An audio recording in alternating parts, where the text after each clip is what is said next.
तो हम आपकी लगन कुंडली के 10th हाउस लॉर्ड के बारे में बात कर रहे थे। 10th हाउस का लॉर्ड जब आपके लगन कुंडली में विभिन्न भाव में स्थित होगा तो आप उस प्लेसमेंट को कैसे विचार कर सकते हैं, कौन कौन से परिणाम, कौन कौन से प्रभाव उस प्लेसमेंट के आपको देखने को मिल सकते हैं। देखिए 10th लॉर्ड की हम बात कर रहे हैं दूसरे भाव में। दूसरे भाव में अगर 10th लॉर्ड आ रहा है तो ऐसे में आपका फैमिली का और आपके प्रोफेशन का कोई बहुत ही क्लोज रिलेशन है। जैसे आपने काफ़ी लोगों को, ऐसे लोगों को देखा होगा जो वर्क फ्रॉम होम करते हैं। ऐसी ही स्थिति में आप अपने कोई फैमिली बिजनेस को भी फॉलो कर सकते हैं और आपका कोई और एक अलग प्रोफेशन भी होने के चांसेस है। बट यहाँ पर आपका एक समय बाद पूरी तरीके से जो इन्वॉल्वमेंट है वो अपने फैमिली बिजनेस में होगा, ये स्थिति ये दिखाती है। अब जो 10th लॉर्ड है वो सेकंड हाउस में अगर आ गया तो वो वहाँ कैसे स्थिति में है, क्या बहुत अच्छी स्थिति में है, क्या खराब स्थिति में है, क्या शत्रु राशि में है, क्या वक्री हो गया है, ये सब आपको देखना पड़ेगा। और पर्टिकुलर जो हमारे लिए प्लैनेट है वो बहुत ज़्यादा इम्पोर्टेंट हो जाता है। अब देखिए जो 10वां भाव है वो आपकी रेपुटेशन, आपका मान सम्मान, आपकी प्रतिष्ठा है आपके काम की वजह से या आपके प्रोफेशन की वजह से।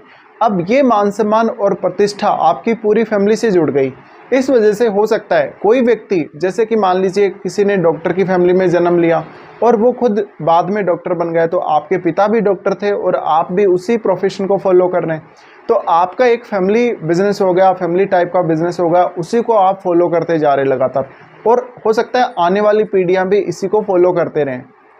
तो ऐसे में आप इस प्रकार से अपनी जो फैमिली की वेल्थ है उसमें योगदान करते हैं और अब आपकी जो पूरी फैमिली है वो इसमें इन्वॉल्व हो सकती है और हो सकता है कि इससे आपकी पूरी फैमिली की वेल्थ पर असर पड़ रहा है। तो ऐसी कंडीशन में यहाँ पर एक कलेक्टिव फॉर्म के रूप में आप देख सकते हैं अपने प्रोफेशन को। अब जब आपका 10th लॉर्ड आपके सेकंड हाउस में चला गया तो वहाँ से वो आपके 8th हाउस को भी एस्पेक्ट करेगा। 8th हाउस को एस्पेक्ट करने की वजह से 8th हाउस जो है वो सडन अप्स एंड डाउन्स को दिखाता है। अगर ग्रह क्रूर है तो ऐसे में आपके आर्थिक स्थिति में काफ़ी बार उतार चढ़ाव आ सकते हैं, पर ये दूसरे लोगों का पैसा है। 8वां भाव जो है वो दूसरे लोगों का धन है। ऐसी कंडीशन में हो सकता है आपको अपने पैतृक संपत्ति में अपने इन-लॉज से काफ़ी ज़्यादा सपोर्ट मिले और आपकी लाइफ में कुछ अच्छे सडन चेंजेज आए जिससे आपकी लाइफ पूर्णतः बदल जाए। तो एक तरीके से अब ये जो प्लैनेट है आपका जो 10th लॉर्ड है अगर दूसरे भाव में बैठता है तो ऐसी कंडीशन में आपकी लाइफ में जो सडन मोमेंट्स आती हैं, आपके सडन जो चेंजेज आते हैं उनको भी ये प्रभावित करेगा। इसके साथ साथ अब आपको अपना सेकंड लॉर्ड देखना पड़ेगा। आपका सेकंड लॉर्ड कौन सा प्लैनेट है और आपका सेकंड लॉर्ड कहाँ बैठा हुआ है आपके चार्ट में, ये सबसे महत्वपूर्ण है। अब अगर सेकंड लॉर्ड आपका बहुत मजबूत स्थिति में है, बहुत अच्छी स्थिति में है, तो आप काफ़ी धनवान होंगे अपने फैमिली बिजनेस में और आप अपने पिता के प्रोफेशन या अपनी फैमिली में जो पुराने समय से जो प्रोफेशन चला रहा है, जो धंधा, जो बिजनेस चला रहा है, उसी को फॉलो करते जा रहे हैं आप। तो ये ऐसी स्थिति में एक ब्रांड बन जाता है, आपकी फैमिली का एक ब्रांड बन जाता है एक अलग, और आपकी फैमिली को एक ब्रांड नेम से जाना जा सकता है और आपका जो बिजनेस का जो ब्रांड होगा वही आपकी फैमिली का कभी कभी ब्रांड हो सकता है। तो ऐसी कंडीशन में यहाँ पर आपको देखना चाहिए आपका जो वर्क एनवायरनमेंट है, क्योंकि आप घर से काम कर रहे हो सकते हैं और आपका घर से बहुत क्लोज रिलेशन हो सकता है इन सबको। तो अब ऐसी कंडीशन में आपका जो होम एनवायरनमेंट है, जो घर का माहौल है, वो सब आपके लिए काफ़ी ज़्यादा इम्पेक्ट करेगा आपकी वेल्थ पर। और अब आपके जो धन के प्रति जो सोच है, प्रॉपर्टी के प्रति जो सोच है, वेल्थ के प्रति जो आपकी सोच है, उसको भी ये ग्रह बदलने का काम करेगा। ऐसी कंडीशन में हो सकता है आप शुरुआत में जब आपने फैमिली के बिजनेस में इन्वॉल्वमेंट ली या आप उसमें लगे तो शुरुआत में आपकी ग्रोथ उतनी नहीं रही हो कभी कभी, बट आपकी फैमिली बहुत वेल सेटल्ड रही हो उस बिजनेस में, बट बाद में आपके काम संभालने के बाद में आपने बहुत अच्छी ग्रोथ करी हो और एक अलग नाम कमाया हो। अब लोगों के दिमाग में भी इससे एक अलग आपकी रेपुटेशन डेवलप हुई हो, ऐसा हो सकता है।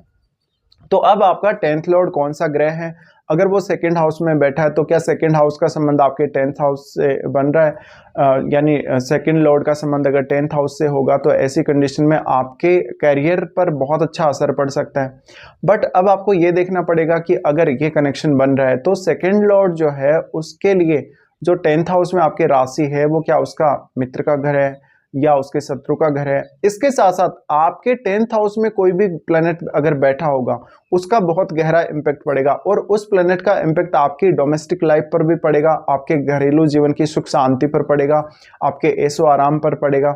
इसके साथ साथ ऐसी कंडीशन में कभी कभी आप लोग ऐसे लोगों को देखते होंगे जो अपनी फैमिली में बहुत ज़्यादा वेल्थी होते हैं और उन्होंने हालांकि कोई काम नहीं किया हुआ रहता, लेकिन बाद में वो अपनी पूरी फैमिली की जो वेल्थ है उसको मैनेज करते हैं।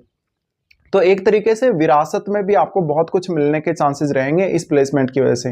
अब आपकी वाणी, आपके सोचने समझने के तरीके, बोलने के तरीके को भी ये प्लेनेट प्रभावित करेगा।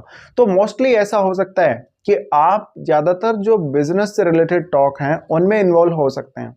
तो ये एक अलग प्रकार की स्थिति है, एक अलग प्रकार का एनवायरनमेंट है आपकी फैमिली में, और आपको फैमिली की तरफ से इसमें काफ़ी ज़्यादा सहयोग मिल सकता है, और फैमिली की तरफ से आपको कुछ ऐसे टिप्स मिल सकते हैं या कुछ ऐसे गुर मिल सकते हैं जिससे आप अपनी फैमिली के बिजनेस को आगे लेकर जा सकते हो।